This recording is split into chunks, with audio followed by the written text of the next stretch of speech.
He thought he'd left danger behind. But the moment former Navy SEAL Jack Turner slipped beneath the gray Oregon waves, fate dragged him into a nightmare no training could prepare him for. A single cut on his glove sent blood swirling into the deep, summoning a pack of great whites that drove him for miles through an underwater canyon. When the current finally released him, it hurled him into a hidden cavern sealed away from the world. A place where a colonial shipwreck lay beside modern stolen vaults, and a long-lost treasure hunter, now half feral, watched him from the shadows. Above ground, his loyal German Shepherd Ranger sensed every heartbeat of danger. While officials dismissed Jack as lost, Ranger and marine biologist Hannah Brooks followed fractured airflow across the cliffs until they found the truth. What followed was a race against collapsing stone, a frantic rescue, and a discovery powerful enough to reopen decades-old crimes and rewrite Jack's purpose forever. If you're ready for a story of survival, loyalty, and a treasure hidden beneath America's wildest coast, you're in the right place. Before we begin, tap follow to support the channel and comment where you're listening from. Or simply write Amen for everyone who needs a second chance in life. The Oregon coastline had a way of swallowing noise. Waves crashed against the black rocks with a steady rhythm. But beyond that, nothing. No car horns, no radios, no crowds. It was the kind of place a man went when he wanted to disappear. And that was exactly why Jack Turner chose it. Jack was 38, tall and hard-built from years of military conditioning, with shoulders broad enough to give him a permanent silhouette of strength. His face carried the proof of deserts, jungles, and wars no one talked about openly. A faint scar cut across his left cheek, the kind that never fully blends in no matter how many summers pass. His hair was dark, shaved short on the sides out of habit, and he wore a trimmed beard sprinkled with early gray, an unintentional reminder of what he'd seen before he was ready to see it. After leaving the Navy SEALs, Jack tried living in cities again, tried blending back into civilian life, but the noise rattled him. Crowds sparked the tension he thought he had buried. So he had come here, to the quiet town of Port Lorne, a fishing village tucked into Oregon's colder edge. To the locals, he was the quiet vet with the dog, the man who kept to himself but worked hard and paid cash on time. Jack spent most of his days running a private dive tour charter, taking wealthy thrill seekers out to see century-old shipwrecks lying off the coast. He had refurbished an old 40-foot boat, the Meridian, painted a faded blue but strong as steel, and it had become his floating home more than his cabin ever was. His closest companion, the one creature he trusted without hesitation, was Ranger, a 5-year-old German Shepherd with a thick sable coat, amber eyes sharp enough to cut, and the posture of a soldier bred for discipline. Ranger had served with him in a K-9 tactical unit during his final overseas deployment. The dog moved with confidence, tail high, ears alert, but his gaze softened when he looked at Jack. Locals adored Ranger. Kids at the dock knew him by name. Fishermen often scratched his neck as they loaded nets. Ranger, in return, watched over Jack the way a shadow protects the body that casts it. Life, while lonely, had become almost predictable until the day Dr. Hannah Brooks stepped onto the Meridian. Hannah was 34, slender but athletic in the way people become when their careers demand long days outdoors. She had warm brown skin, freckles across her nose, and wild dark blonde hair she constantly tied into a knot, only for the wind to undo it. Behind her glasses were sharp hazel eyes, the kind that missed nothing.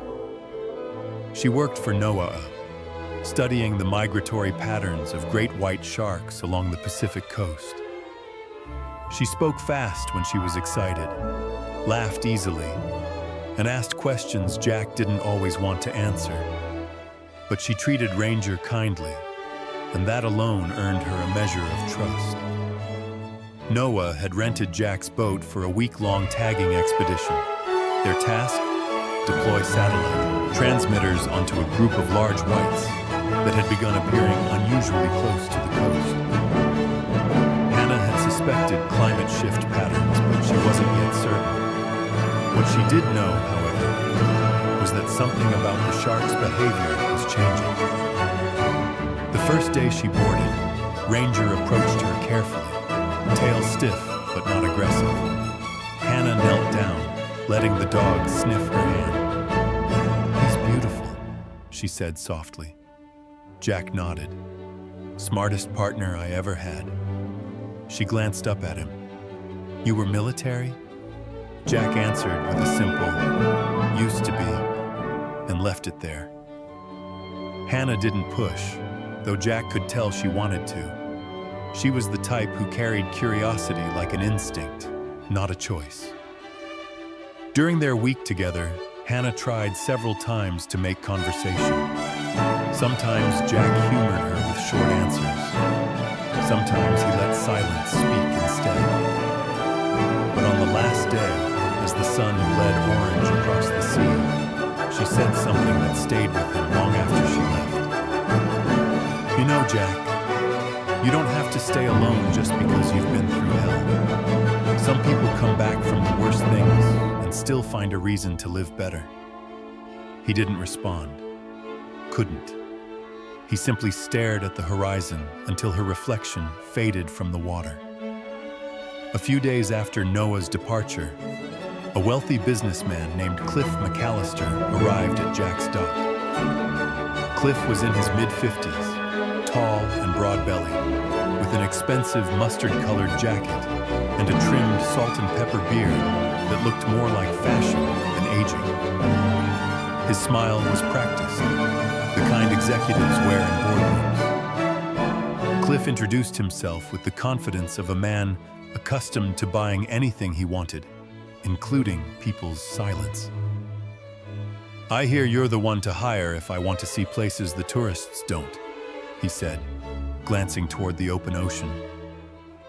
Jack studied him, instinctive caution rising. "Depends on where you want to go." Cliff tapped a folded map. "A place called Blue Chasm. Locals say it's dangerous, but I'm willing to pay whatever it takes." Jack stiffened. Blue Chasm was a deep-water canyon few dared approach.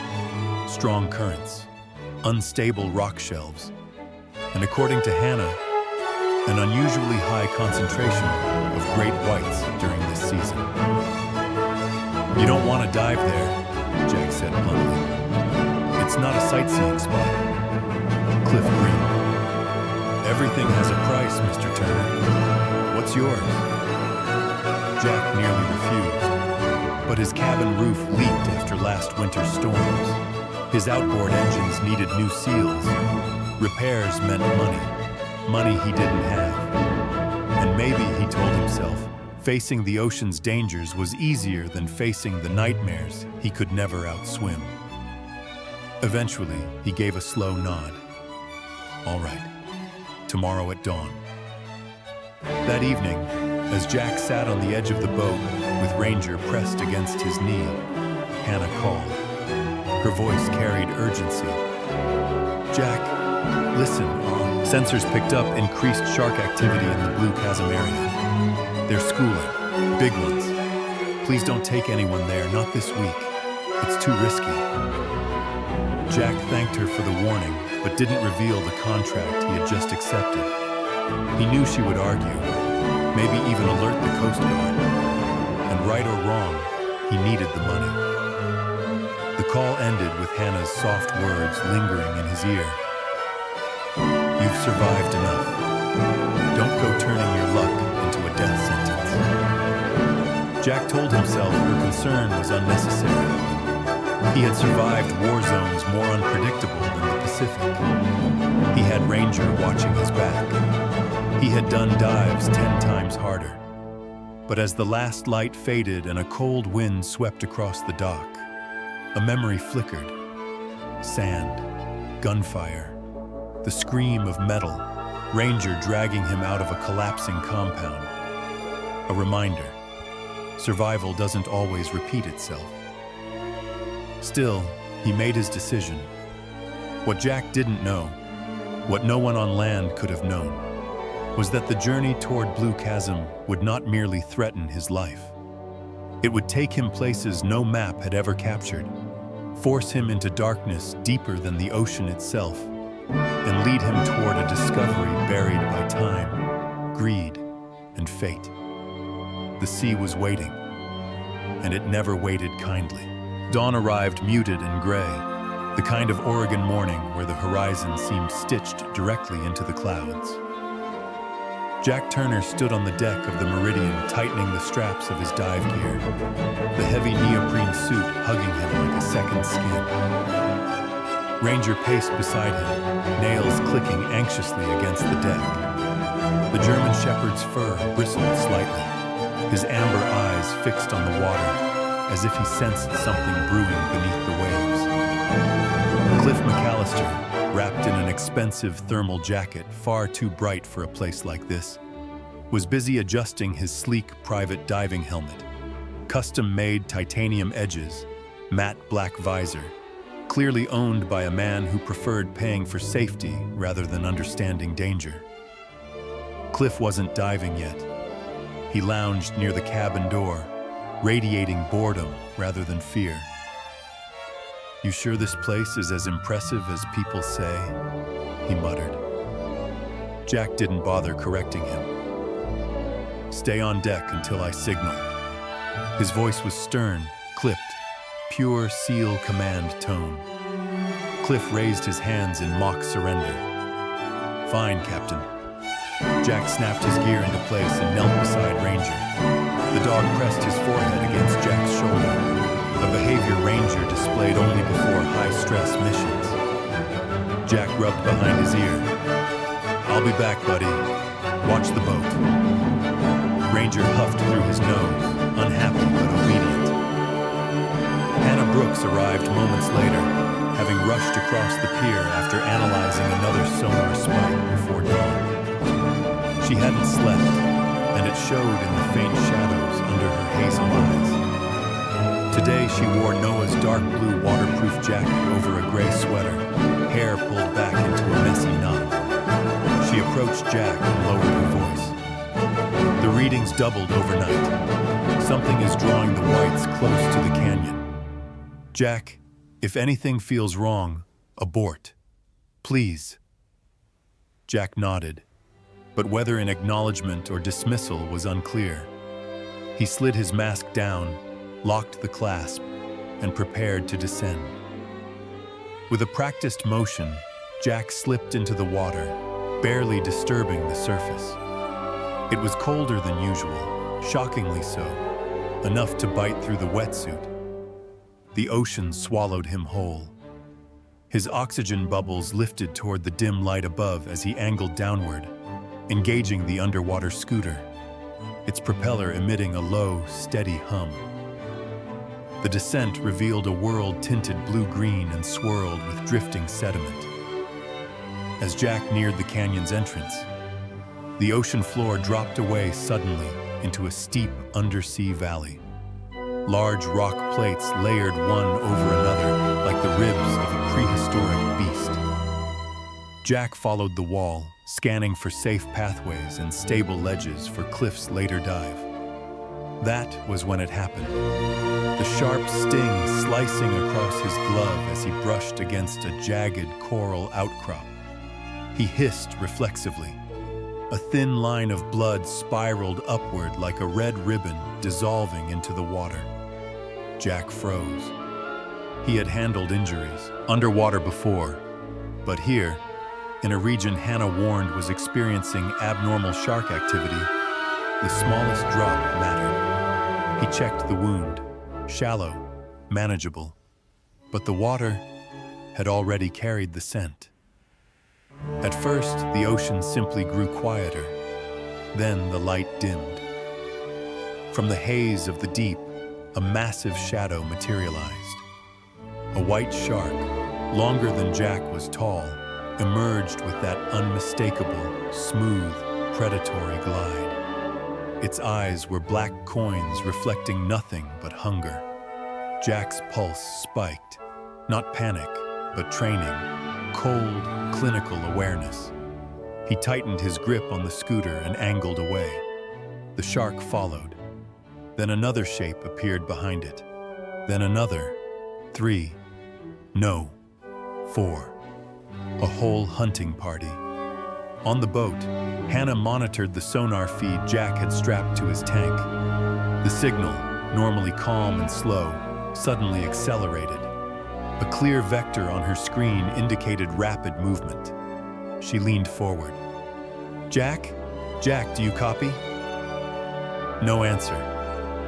Cliff wandered over, chewing gum loudly. What's he doing? Racing fish? Hannah ignored him, eyes narrowing at the screen. The velocity was too high for voluntary movement, too erratic. Ranger barked sharply behind her, pacing tight circles on deck, tail stiff. Something was wrong, deeply wrong. Below, Jack darted through an undersea ravine as the sharks synchronized behind him. They weren't attacking yet. They were herding him, driving him deeper into their territory. He pushed the scooter to its limit, weaving between stone pillars, ducking beneath overhangs, narrowly avoiding collisions that could break his mask or rupture his tank. Each time he risked a glance backward, he saw pale bodies slicing through the water with terrifying grace. One shark surged closer and brushed past his fin, knocking him sideways. Jack regained control instantly, but the message was clear. They could end this whenever they wanted. The canyon funneled into a narrower chute. Jack had two choices: climb upward into open water where the sharks had advantage, or follow the chute deeper where geological instability was a real threat. He chose the chute. Better to risk rock than teeth. Hannah watched the sonar line stretch far past the safe zone boundaries. Her heart tightened. He's going too far. That's not a survey dive anymore. Cliff scoffed. He's a professional. Let him do his job. Hannah spun toward him, frustration sharp in her expression. You don't understand. This isn't normal behavior. The sharks are moving in coordinated patterns, and your diver is right in the middle of it. Before Cliff could retort, the sonar signal jerked and elongated. Jack's speed had doubled. Then, just as suddenly, the signal flickered, distorted, warped, and vanished. Hannah's breath caught. No! No, no, no, Jack! Ranger launched into frantic barking, claws scraping the deck as he bounded to the rail, sniffing aggressively at the wind, then toward the sea as if pinpointing something Hannah couldn't see. Cliff, suddenly pale, whispered, "What does that mean? Lost transmission?" Hannah swallowed hard. It means he's either out of range or something happened to the device. Deep below, Jack's tank scraped a rock ledge as he shot through the narrowing chute. He felt more than heard the vibration of something large hitting the canyon wall behind him. A shark attempting to follow, but not fitting through. The others circled back above, furious shadows in the water. Jack didn't slow. The chute's end appeared ahead, a dark seam in the cliff face, barely wide enough for a man in gear. He angled his body and plunged into it, leaving the predators crashing against stone outside. Inside, darkness swallowed him. The chute twisted and angled downward, the current dragging him violently. His scooter clipped a rock, jolting from his grip. The impact spun him, knocking the regulator against his jaw. But he managed to regain the mouthpiece and stabilize his breathing. Then he saw it. A faint glow far ahead. like the ghost of daylight shimmering through underwater mist. He kicked hard, letting the current pull him toward the unknown.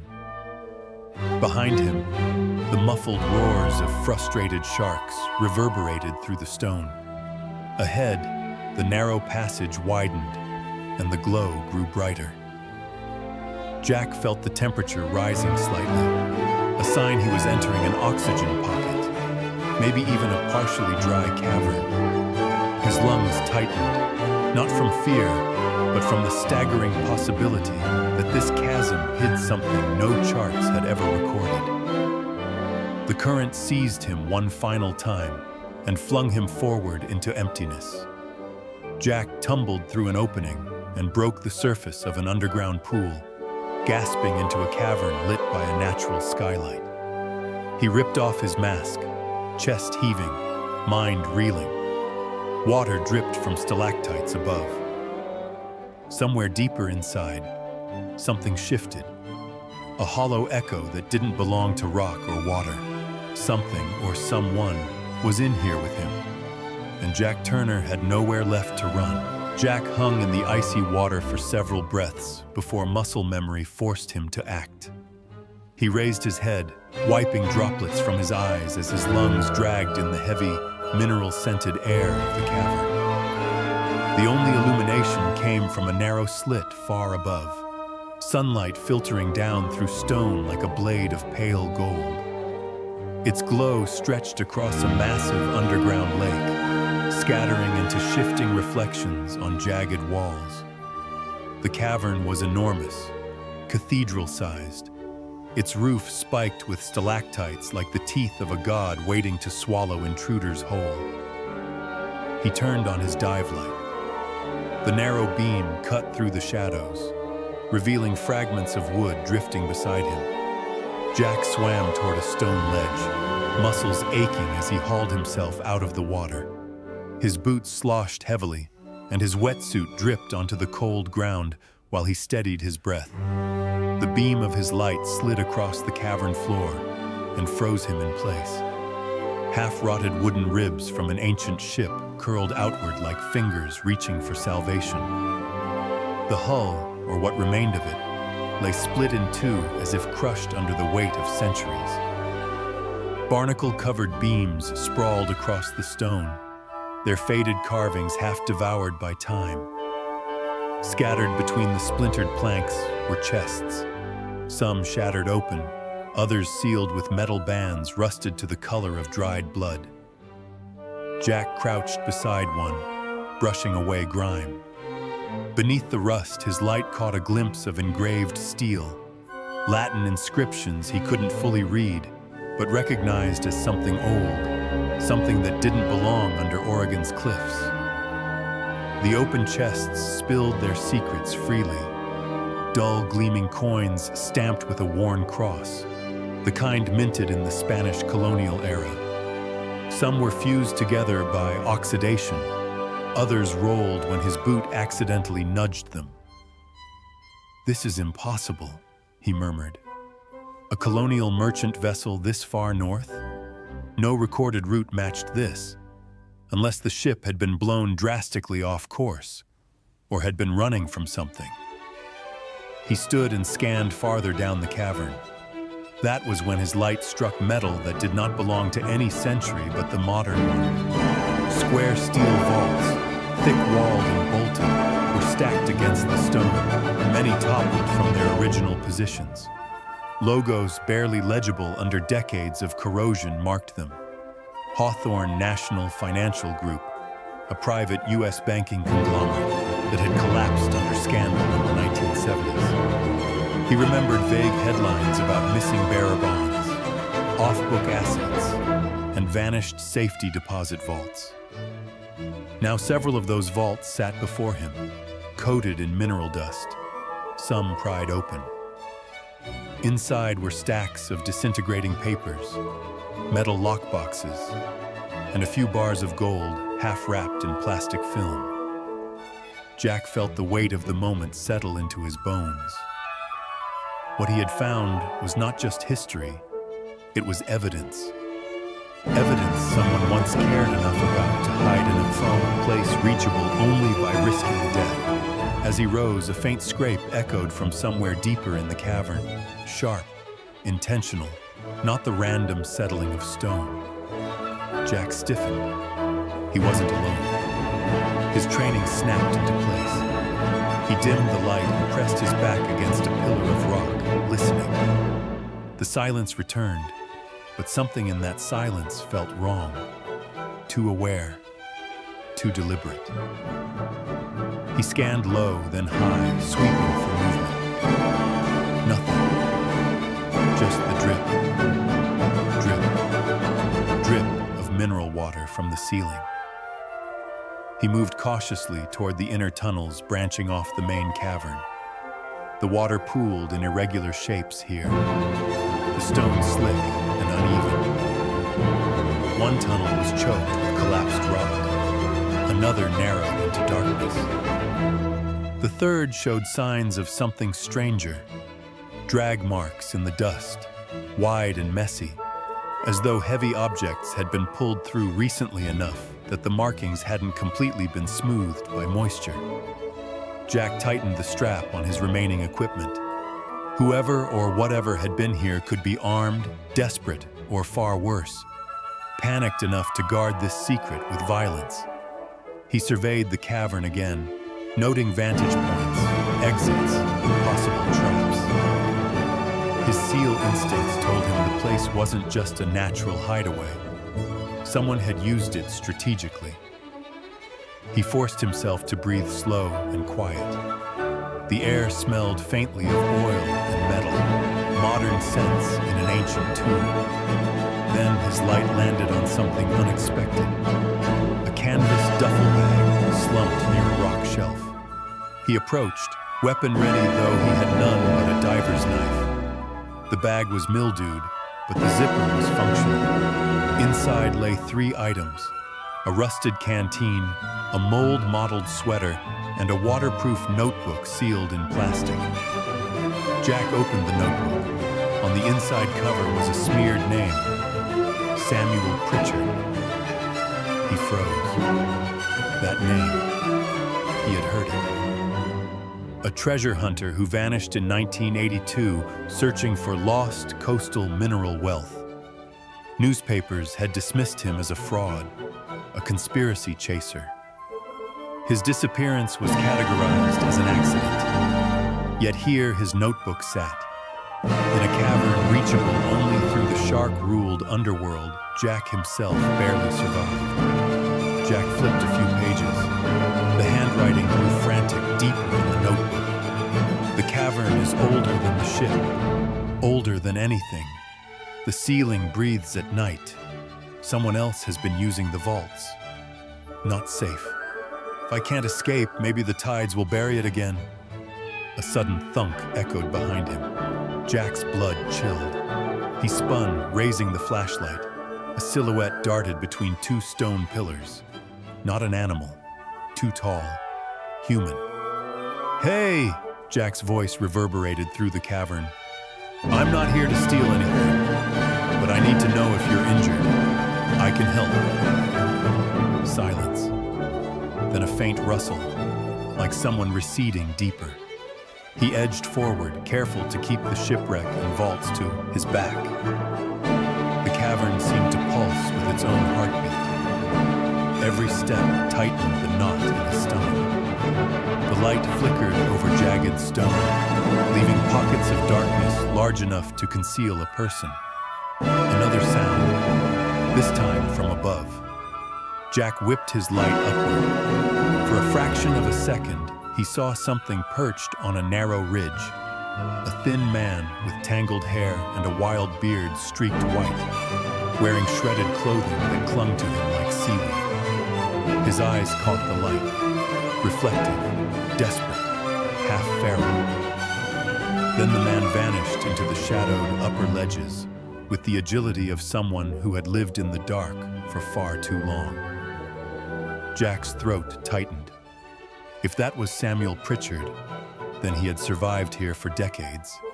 Or he had become something else entirely. Jack stepped back onto the stone shelf, heart hammering. The man, or whatever he now was, had disappeared completely. The cavern's darkness swallowed all traces. The echo of movement faded into a silence so thick it pressed against Jack's ears. He knew two things with brutal clarity. He wasn't alone, and whoever lived in this cavern did not want him here. Above him, a brittle stone crackled. Pebbles rained down. Jack flinched, raising his light. And then something moved directly behind him. The chapter ends here. Jack steadied his breath as he pressed his palms against the cavern wall, feeling for the faint tremors of moving air. His dive suit clung coldly to his skin, heavy with minerals and moisture.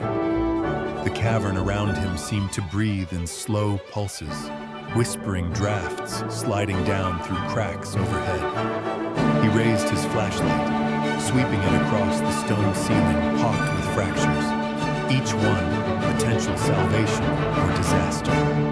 He needed a route out, and he needed one fast. He checked his oxygen gauge.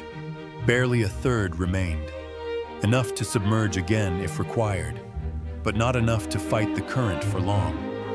The underwater passage that had spit him out here was impossible to swim back through. The pressure and one-way flow would crush him. His only chance lay above. He turned his attention to the notebook he had stuffed into a waterproof pouch. The writings of Samuel Pritchard. The words were frantic, fragmented, but one line stood out. The ceiling breathes. Follow the breath. Jack wasn't sure if Pritchard had written it in delirium or revelation, but either way, the instinct felt right. He followed the faint currents rising through the fractures, mapping a mental trail toward a potential exit. Meanwhile, miles above the cavern floor, but only yards above Jack in vertical distance, Ranger sprinted along the jagged coastline, nails scraping rock. The German shepherd's coat, thick sable fur with lighter streaks around the shoulders, bristled with alert tension. His ears snapped forward, body rigid each time the faintest trace of subterranean air rose from the cliffs. Ranger wasn't panicking. He was tracking. This was the same determination he'd shown on combat missions. Nose low, gait strong, muscles coiled like springs. Hannah Brooks followed closely, panting, carrying a portable gas sensor unit she had fetched from Noah's mobile lab van. Sweat collected on her brow despite the cold coastal wind. Her hazel eyes were sharp, scanning every crevice Ranger stopped at. She wore a weather-worn beige hiking jacket and jeans, her hair tied back and frizzing under the mist. There was no hesitation in her movements, just unwavering focus. They climbed upward along the cliffside. The terrain grew uneven, sharp basalt ridges rising like broken knives. From behind them, a voice shouted, echoing across the stone. "Brooks, what the hell are you doing?" It was Chief Petty Officer Frank Delaney of the local Coast Guard station. At 45, Delaney was a barrel-chested man with gray-streaked hair, cropped close, and a neatly trimmed beard that gave him a commanding presence. His uniform jacket strained across broad shoulders. Deep lines cut across his brow, etched by years of risking his life in storm rescues. Delaney was respected, but also notoriously by the book, the kind of man shaped by tragedy. He once lost 2 crewmen in a capsized vessel during a winter storm, and since then, he avoided all operations based on intuition or hunches. Everything had to be proven, measurable, guaranteed. Hannah didn't slow down as she answered, breathless but firm. "Chief, Jack's alive. Ranger knows it. The sonar data showed vertical movement toward a cavern system. We have airflow pockets along this cliff. Look!" She thrust the gas sensor device toward him. The screen flickered with fluctuations. Not enough for certainty, but enough for possibility. Delaney frowned. His tone softened a fraction as he eyed Ranger, who growled low, staring intensely at a hairline crack in the stone. Hannah, I can't deploy a recovery team based on a dog's instincts. He's not just a dog, Hannah retorted, stepping closer. He's a former Navy K-9. He's trained to find survivors. Delaney crossed his arms. Even so, but Ranger barked sharply, cutting him off. Once, twice, then again, tail stiff, body angled toward a spot halfway up the cliff. Hannah knelt, holding the sensor against the rock. A spike appeared. Airflow, stronger than before. Her voice trembled with urgency. Chief, someone is down there, and they're moving. Delaney hesitated. The battle inside him was visible. Protocol versus instinct. Caution versus conscience. Finally, he muttered, Fine. I'll radio for a lightweight drill rig. But this is on you, Brooks. Back underground, Jack used the butt of a rusted crowbar he'd found near the vaults. He tapped against the ceiling at intervals, listening to the echoes. Several spots were solid, dead zones. But one area, a slab no thicker than a few feet, produced a hollow resonance. His heart kicked. He struck it again, harder. Above, Ranger's ears perked. He spun in circles, barking furiously, claws kicking small rocks off the ledge. Hannah gasped. That was impact. Did you hear that?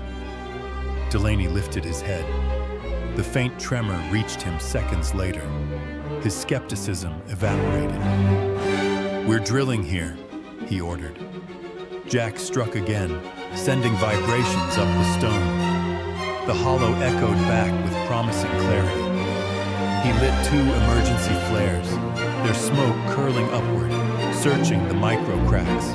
The stone drank the warmth, then expelled faint wisps of vapor, proof the air was circulating vertically. Jack stepped back to conserve energy. His arm stung from exertion. He knelt and secured several coins and documents from the vaults into a waterproof pouch. Not for wealth, for proof. If he made it out alive, the world needed to know what had been buried here.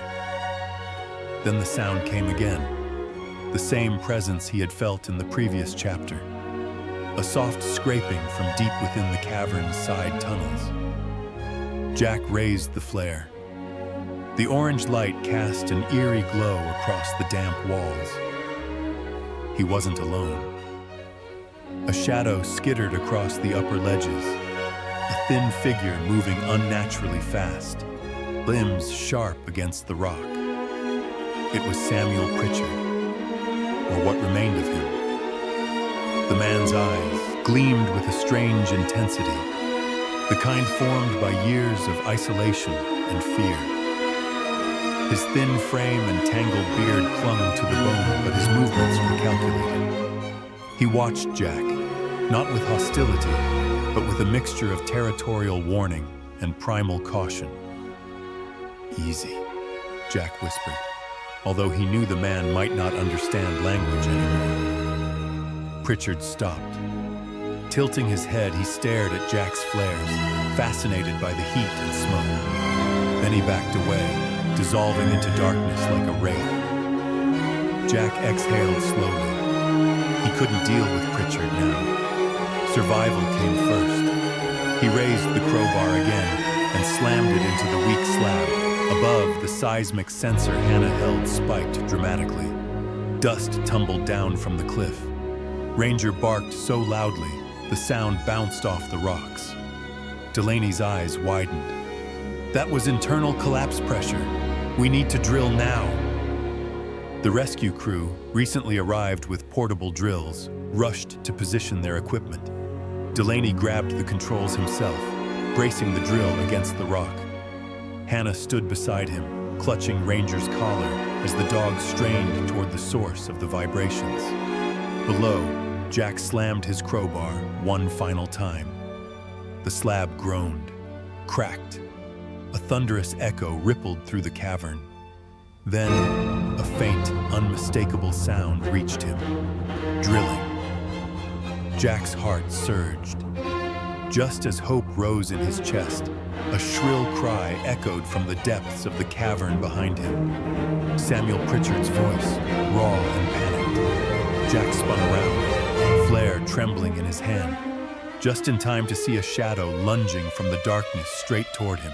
Jack barely had time to raise his flare before the feral silhouette of Samuel Pritchard hurled itself toward him. Pritchard's movements were jerky, desperate, more instinct than intention. His wiry frame, wrapped in scraps of mold-eaten fabric, collided with Jack, sending the flare skittering across the cavern floor. Jack's training took over. He seized Pritchard's forearm, careful not to injure the gaunt man more than necessary, and pivoted, redirecting the momentum. Pritchard stumbled to his knees, gasping, his tangled beard hanging in wet clumps. His eyes, though wild, weren't malicious. They flickered with terror, like a man who had spent decades expecting every shadow to kill him. Jack crouched, speaking low. "Easy. I'm not your enemy." Pritchard flinched at the sound of the voice, crawling backward, fingers clawing at the stone. In the dim glow of the fallen flare, he looked like a phantom stitched together by fear. Jack stepped back, palms raised. Something about the man, his hollow cheeks, his trembling shoulders, told Jack he'd lived too long alone, chased not by sharks or criminals, but by memory. Before Jack could speak again, the ceiling above them rumbled. A rain of dust fell. Another drill burst of vibration cracked through the cavern. Pritchard covered his ears, rocking. Jack realized the poor man wasn't attacking. He was terrified of the noise. He retrieved the flare, positioning it so the warm glow spread gently. "Someone's coming to help," Jack said firmly, unsure whether Pritchard understood. "No one is here to hurt you." Above, the rescue team had begun widening the drill site. Chief Petty Officer Frank Delaney, covered in rock dust, barked instructions at 2 Coast Guard officers, Petty Officer Luis Ortez and Specialist Mariah Dunn. Ortez, in his early 30s, was a lean, sharp-jawed man with olive skin and restless, darting eyes. Once a competitive free diver until an accident pushed him into rescue service. Dunn, taller and sturdier, with dark braided hair and calm brown eyes, had a reputation for keeping her head when everyone else panicked. Both worked fluidly under Delaney's direction, securing anchors in the stone. Hannah hovered beside them, face streaked with dirt, clutching Ranger's harness. The German shepherd strained forward, muscles taut, growling low every time the drill bit hit a stubborn section. Hannah whispered to him, steadying him. Ranger wasn't afraid. He was urging them onward. The moment Ortez broke through a final layer of stone, a warm gust of subterranean air rushed upward. Ranger barked wildly, tail stiff, ears forward. Hannah's breath caught. "Jack!" Inside the cavern, the sound of drilling intensified. Jack shielded Pritchard with his shoulders as small fragments of stone rained down. The older man whimpered, curling inward. Jack tightened his grip. "Hold on, we're getting out." A chunk of ceiling dislodged. Light, real, natural, daylight, burst through the crack like a salvation flare. A rope dropped, its carabiner clinking against the rock. Jack helped Pritchard stand. The man trembled violently, as though the very idea of escape threatened to shatter what remained of his mind. "It's okay," Jack murmured. "You're going home." A shout echoed from above. "Turner, secure yourself to the line!" Jack guided Pritchard toward the rope, but the man balked. His eyes darted to the darkness behind them. the tunnels he had called home for decades. He whispered, voice hoarse and thin, "Not safe out there. Not safe." Then he shoved the pouch containing his notebook into Jack's chest, as if it were a burden he had carried too long. Before Jack could stop him, Pritchard staggered back into the shadows. One heartbeat later, the cavern swallowed him whole. Jack reached out instinctively, but hesitated. The man had chosen the darkness he knew over the world he feared. Jack felt the weight of that choice, but he respected it. Survival sometimes meant retreat. He clipped himself to the rope. "Pull!"